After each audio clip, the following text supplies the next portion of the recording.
Hello, everyone. Excited to do this with you today. I am Braden Clark, and we're going to talk about writing reader centered progress reports, something that a lot of people have to do in the communications industry. If you're working for a company, you're probably going to end up being asked to do something like this. So let's just jump right into it. So, why is this important? What the main reason why we are here today to kind of go over this is what is a progress report? Why would employers or an organization ask you for something like this? And to start off, there are two basic types of progress reports.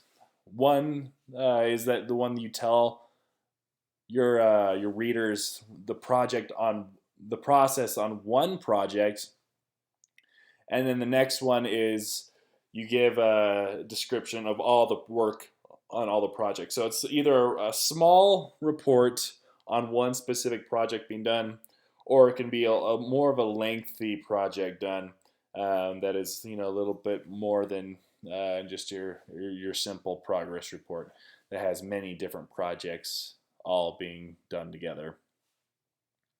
Progress reports may differ in many ways.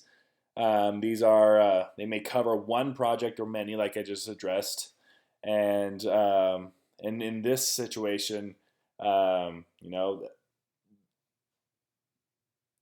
the people inside the writers organization or outside of it may want a little bit more information on a specific project.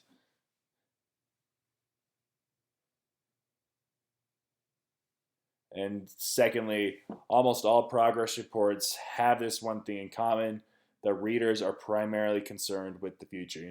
One of the main reasons why they're asking you to do this is because something's wrong, something's, not to their liking, and they're concerned with the outcome later on. So that is one of the main reasons why they will ask you for a progress report.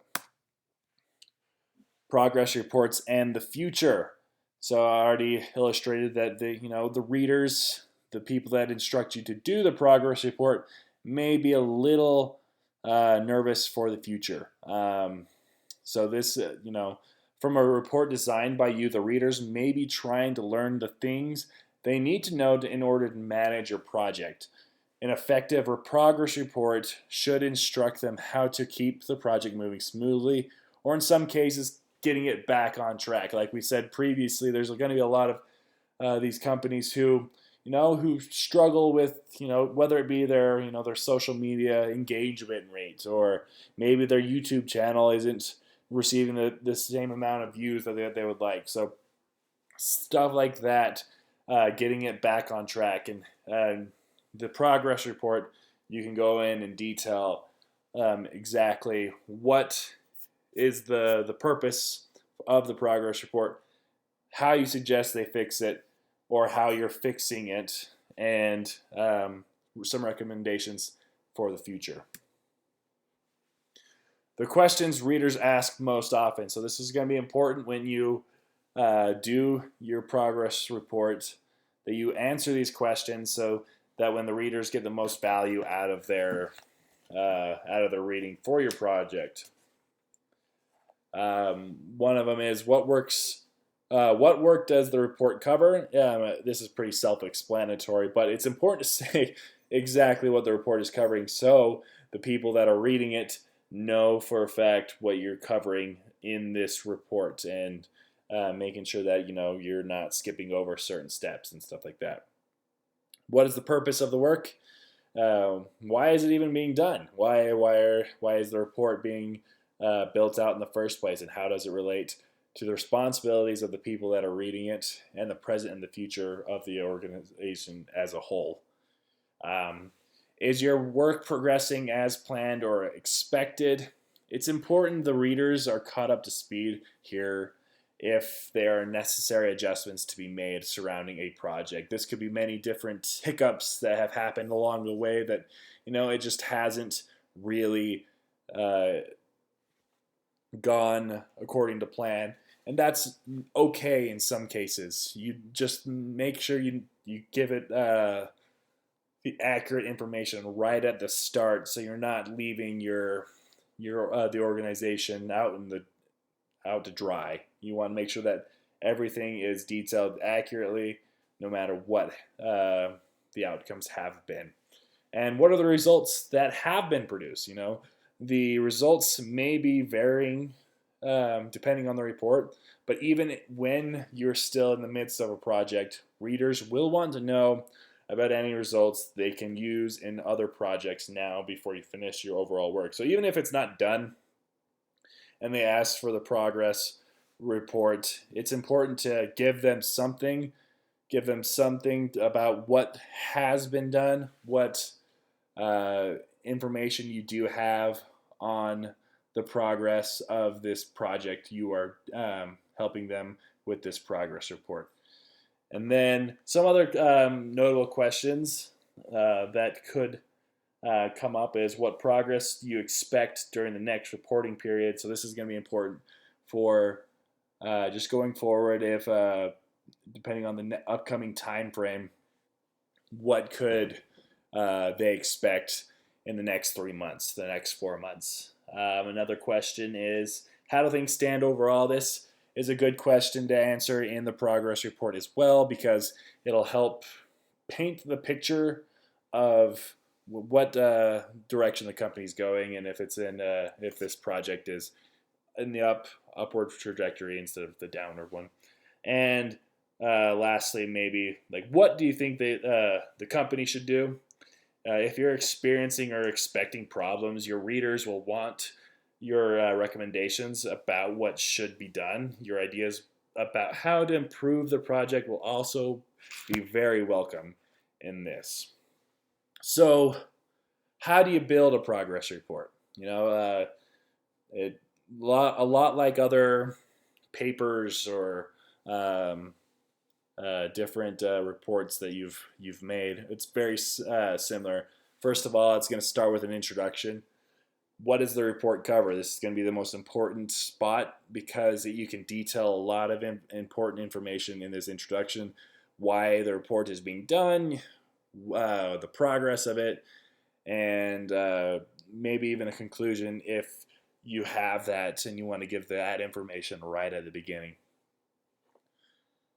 Facts and discussions. This is, you can look at the past work. Is the work progressing as planned or expected? Or, future work. What progress do you expect during the next reporting period? Conclusions. In long reports, how do things stand overall? So like we've said in previous, there could be a couple different reports. A smaller report that deals with one project, or a longer report. And in that one, you want to kind of describe how things are standing overall with all their different projects. And then lastly, you're going to want to leave a recommendation of what you think that they should do to eventually fix whatever it is that they are struggling with. Defining the report's goals. So this is an important one for just for any business, right? Defining goals and making sure that you are able to accomplish them. Depending on what the readers are using the report for, it will determine how the report's goals are shaped. For example, are they principally interested in whether your projects are on schedule? Let them know while trimming other information. Do they want your latest findings or results in their own work? Then describe your outcomes and accomplishments in enough detail to enable them to build their own work on yours. Normally, organizations have strong conventions, even printed or online forums for writing progress reports. When you're defining the progress report's goals, learn the reader's expectations. So planning is another important step to a progress report. One goal to writing the progress report is to do so quickly, but not sacrificing the quality. If you are reporting on a single project, you might want to organize this way. What are the important events that happen during a specific time, or maybe major events expected to occur in the next time period? If you're working for 2 projects at the same time, similar to the first one, what happened in the most recent time period, what's going to happen in the next time period, And then organize, you can also organize around projects instead of time period. So maybe project A, you can focus on what happened in the first time period and the second time period after that. Then you can focus on project B, what happened in the first time period and the second time period after that. Report layout. So this is kind of like the step-by-step how it should you should attack this progress report.